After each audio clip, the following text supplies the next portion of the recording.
Hello, my dear students. How are you? Very good morning to all of you. Today, I am giving you one question. Whatever we have discussed earlier, that if in the composition of two functions, the RF intersection DG if not equal to phi, but RF is not the subset of DG. One question I given you earlier, and one question I am giving you today also, and that is very important for the G main advance as well as your academic. We shall write the question.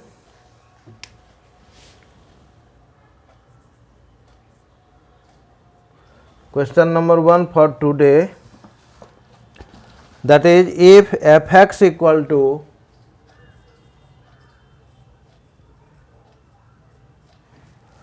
one by x,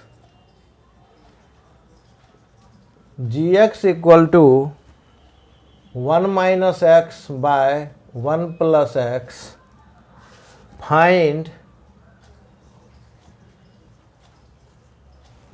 domain of GOF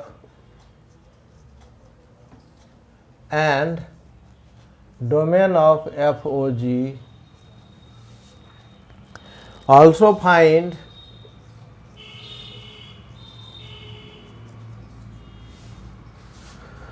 D, also find GOFX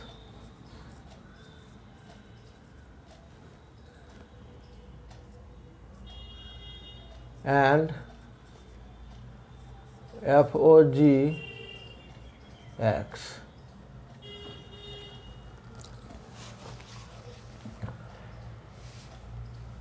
हम लोग जो कल बात कर रहे थे और पहले वीडियो में भी बात कर किए हैं इस तरह से कि जब भी हम फंक्शन की चर्चा करेंगे तो सीधी बात है कि डोमेन और रेंज की तो चर्चा होनी ही चाहिए। तो जब भी हम फंक्शन का कोई क्वेश्चन करें तो डोमेन और रेंज को अवश्य निकालें।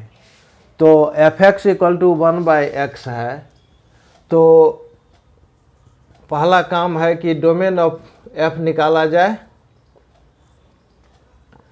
तो fx equal to 1 by x है, तो 1 बाई एक्स के कारण आप जानते हैं कि यदि x इक्वल टू 0 हो जाए तो यह डिफाइन नहीं होगा,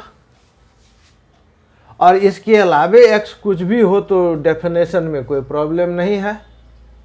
ठीक है, that is the df of f is equal to x such that x belonging to R and 1 by x belonging to R also। x भी R में हो और 1 by x भी R में हो। तो 1 by x कब होगा? x such that x belonging to R and x not equal to 0, x 0 नहीं होना चाहिए। तो इसका मतलब क्या हो गया? x such that x belonging to R minus singleton 0। ठीक है, यानी सिंपली लिखें तो df equal to R minus singleton 0। ठीक है, तो अब हम लोग RF निकालते हैं, रेंज ऑफ फंक्शन। तो रेंज ऑफ फंक्शन क्या के लिए हम लोग क्या करेंगे? y मानते हैं, y equal to 1 by x, और इसको क्रॉस करते हैं तो x equal to 1 by y. हम जान रहे हैं कि x का वैल्यू 0 नहीं है। ठीक है, तो यहाँ पर y तो 0 हो सकता था, लेकिन y 0 होगा तो x डिफाइन नहीं होगा। तो यहाँ भी लिखेंगे at y equal to 0 1 by y is not defined, 1 by y is not defined, therefore y is also not equal to 0, y भी 0 नहीं होना चाहिए। ठीक है, जब y 0 नहीं होना चाहिए, ऐसे भी x 0 है नहीं, ठीक है, 1/y है तो 1 तो 0 हो ही नहीं सकता। तो x का कि y के किसी वैल्यू के लिए x 0, अगर y 0 नहीं लेते हैं तो y 0 होने से इसके लिए अभी कुछ नहीं कर रहे हैं, y 0 होने से ये डिफाइन नहीं है। तो जब पढ़ाने वाला ही नहीं जानता हो तो पढ़ने वाले का तो भाग खराब होगा। ठीक है, उसी हिसाब से यहाँ y अगर 0 हो जाता है तो ये डिफाइन नहीं होगा, तो y को तो डिफाइन होना चाहिए ना, जिससे कि 1/y ऐसा चीज़ होना चाहिए जिससे 1/y डिफाइन रहे हमेशा। ठीक है, तभी x का कुछ वैल्यू है, नहीं तो नहीं है।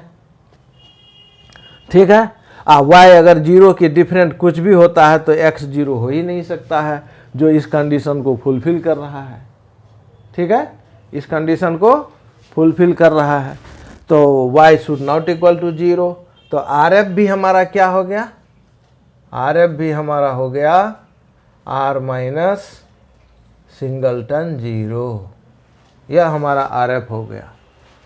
ठीक है, तो हम अलग में लिख लेते हैं, यहाँ DF लिख लिए और यहाँ RF भी लिख लेते हैं।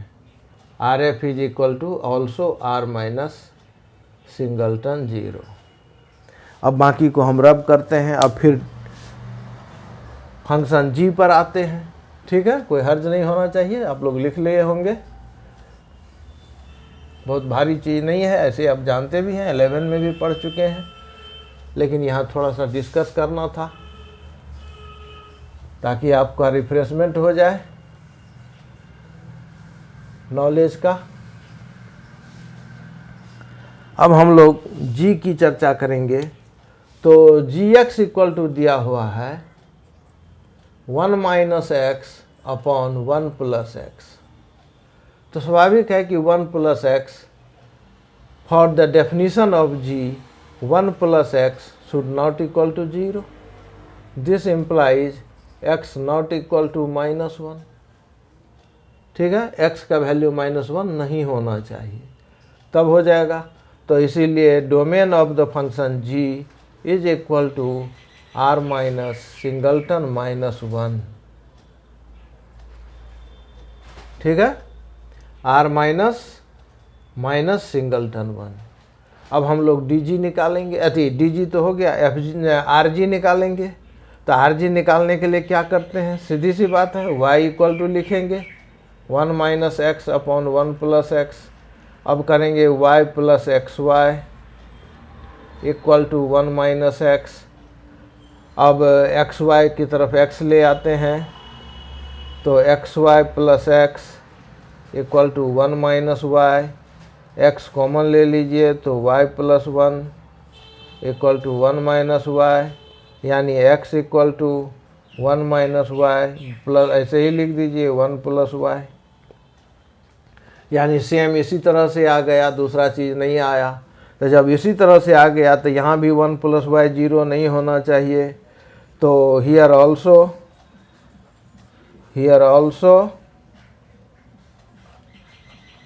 1 plus y not equal to 0, this implies y not equal to -1। ठीक है, sorry, y not equal to -1, यहाँ भी y -1 नहीं होना चाहिए। तो हमारा rg भी क्या हो गया, R माइनस सिंगलटन 1। ठीक है, R माइनस सिंगलटन 1।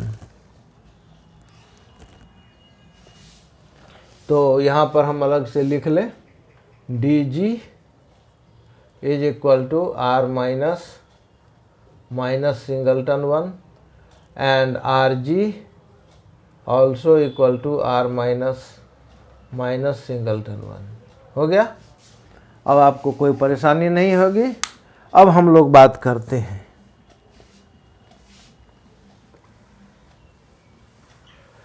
डोमेन निकालना है GOF का।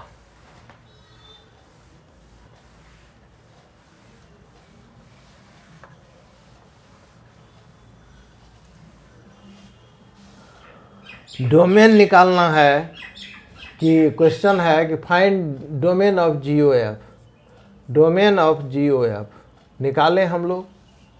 तो डोमेन ऑफ GOF के लिए आप जानते हैं कि range of F should be subset of D domain of G, वो तो है नहीं।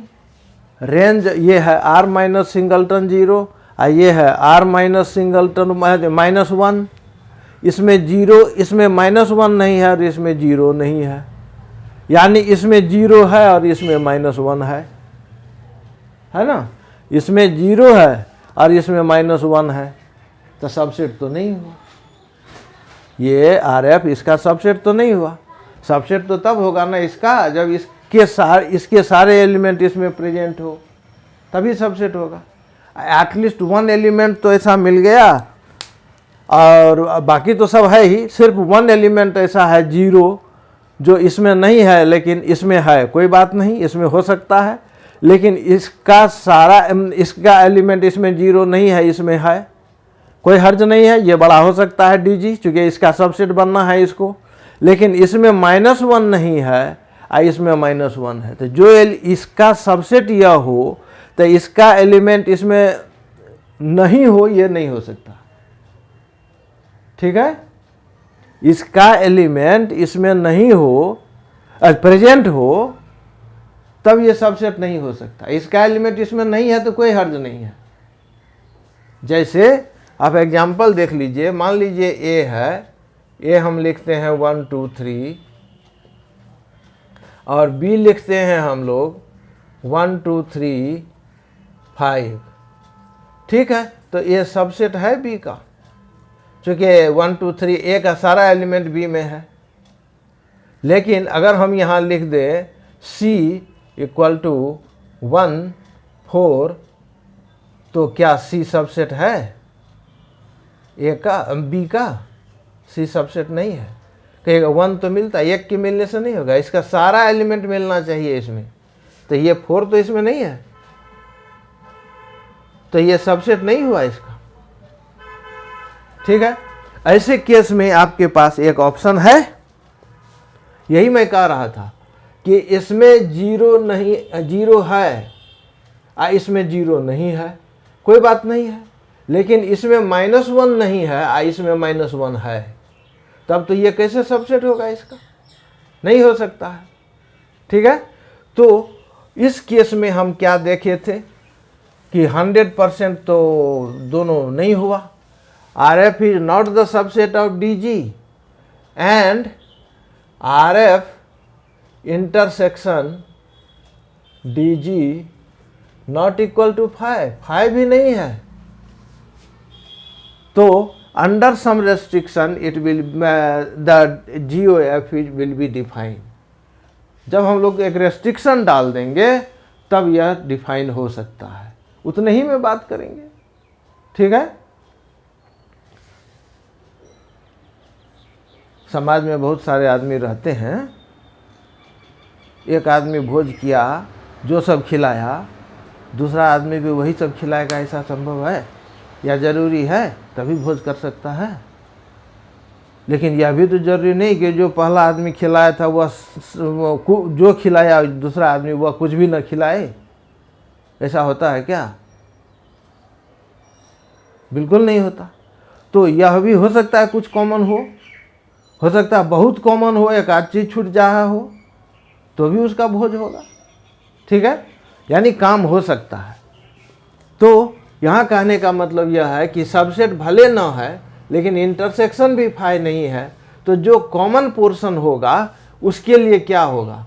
तो इसमें 0 नहीं है और इसमें -1 नहीं है, तो दोनों के इंटरसेक्शन में क्या होगा? यानी RF डज नॉट, ये 0 ऐसे लिखते हैं, 0 does not belonging to RF and -1 does not belonging to DG। तो अगर हम इसका दोनों का कॉमन डोमेन लेंगे तो RF इंटरसेक्शन DG तो ये हम ले लें r माइनस 0 n माइनस 1, बाकी पर तो हो जाए। अब तो कोई दिक्कत नहीं है, ठीक है, अब तो कोई दिक्कत नहीं है, हो सकता है, ठीक है। तो ये कॉमन डोमेन निकल गया, तो ये लिखेंगे equal to this, therefore the domain of GOF is equal to r minus 0 and minus 1। हो गया, पहला क्वेश्चन तो आपको मिल गया GOF, डोमेन ऑफ GOF। अब दूसरा क्वेश्चन है डोमेन ऑफ FOG। तो डोमेन ऑफ FOG होने से, ठीक है, अब डोमेन ऑफ FOG होने से क्या होना चाहिए कि range of G is subset of domain of F होना चाहिए, तभी FOG होगा। यानी जैसे यहाँ F था तो इसका रेंज, इसका डोमेन, इसका रेंज, इसका सब डोमेन, इसके डोमेन का सबसेट होना चाहिए। तो यहाँ FOG है, तो FOG में क्या होना चाहिए, तो range of G subset of domain of F होना चाहिए, ठीक है। तो अब देखिए ये तो है नहीं, पहले ही से देख रहे हैं कि रेंज ऑफ G में -1 नहीं है और डोमेन ऑफ F में 0 नहीं है, तो दोनों का कॉमन पोर्शन क्या बन गया,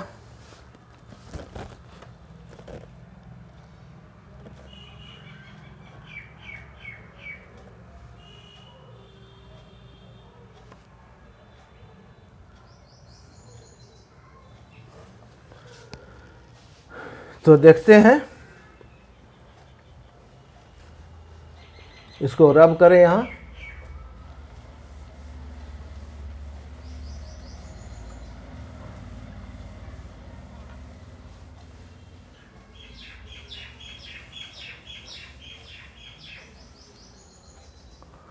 होना ये चाहिए कि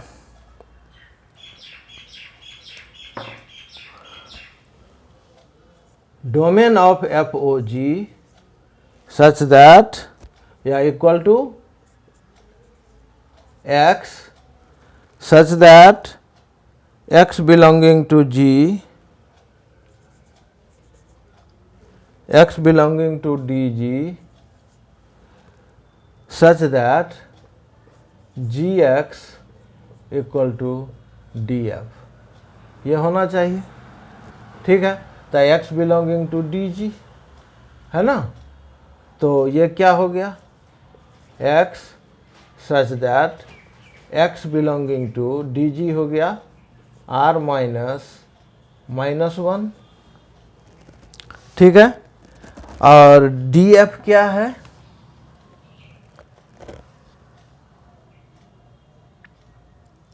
GX बिलोंगिंग टू DF, तो GX इक्वल टू DF, तो GX क्या है हमारा, GX हो गया हमारा 1 माइनस x बटे 1 plus x belonging to R minus singleton 0, ठीक है। R minus singleton 0, 1 minus x बटे 1 plus x does not belonging to R minus singleton 0 होना चाहिए, ठीक है। तो ये क्या होना चाहिए कि ये 0 नहीं, 1 माइनस एक्स 0 नहीं होना चाहिए, यानी कि ये हो गया x such that x belonging to R minus -1 and 1 minus x by 1 plus x such that x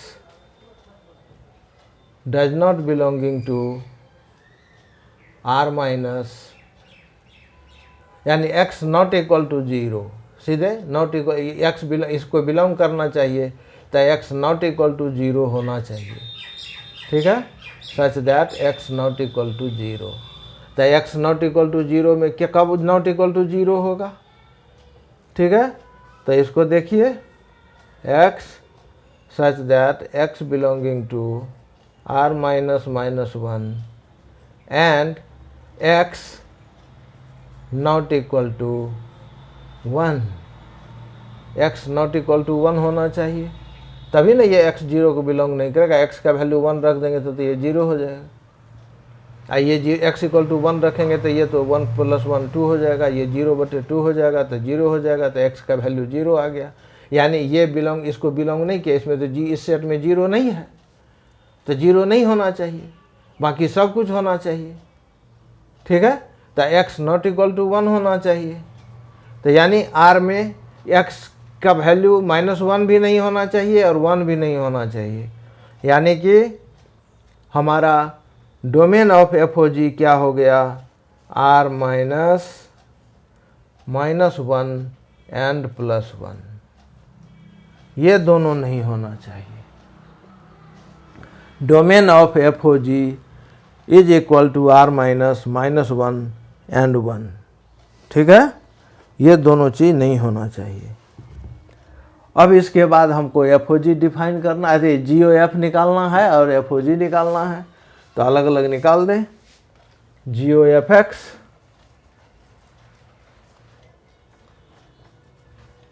equal to g f x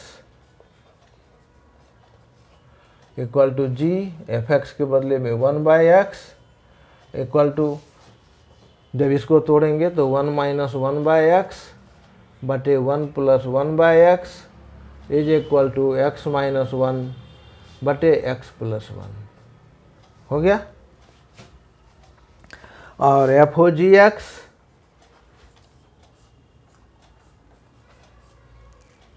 equal to f g x equal to f 1 - x upon 1 + x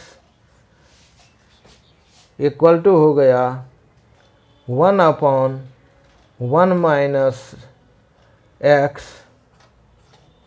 by 1 + x is equal to 1 + x बटे 1 - x।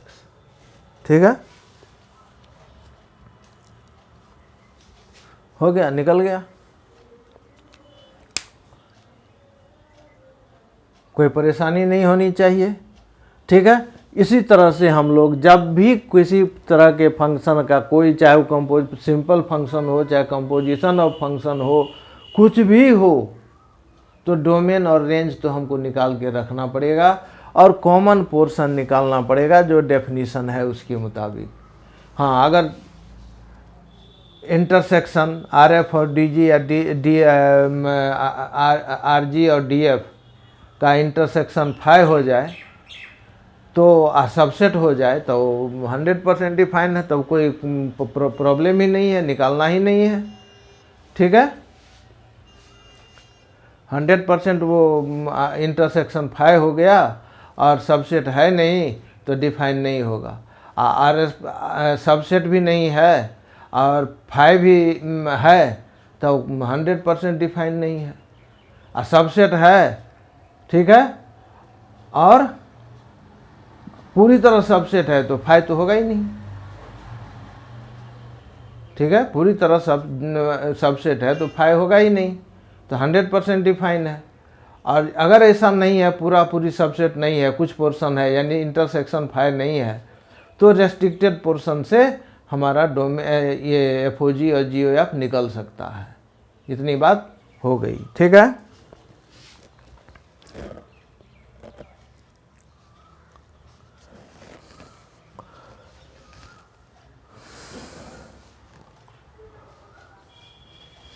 तो ऐसा करते हैं, आज का class हम यहीं बंद करते हैं। फिर एक क्वेश्चन में थोड़ा सा डिस्कशन देखें हम, और फिर हम दूसरे दिन 1-2 क्वेश्चन, दूसरे क्लास में दूसरा 1-2 क्वेश्चन और लेते हैं कंपोजिशन ऑफ फंक्शन का, जिसमें कि कुछ कॉम्प्लिकेशन हो, सिंपल क्वेश्चन नहीं लेंगे। और उसके बाद तब हम लोग आएंगे, कुछ जब पोर्शन हो जाएगा इसके बाद इन्वर्टिबल फंक्शन लेना है, कब फंक्शन इन्वर्टिबल होगा या इन्वर्स निकलेगा, और तब जा कर के हम लोग एनसीईआरटी के सॉल्यूशन पर आएंगे। ठीक है, एनसीईआरटी ऐसे तो आपको स्वतः हो जाएगा, लेकिन हमारा काम है आपको थोड़ी सहूलियत प्रदान करना, तो हम आपको सहूलियत दे देंगे। ठीक है, okay, have a nice day, thank you.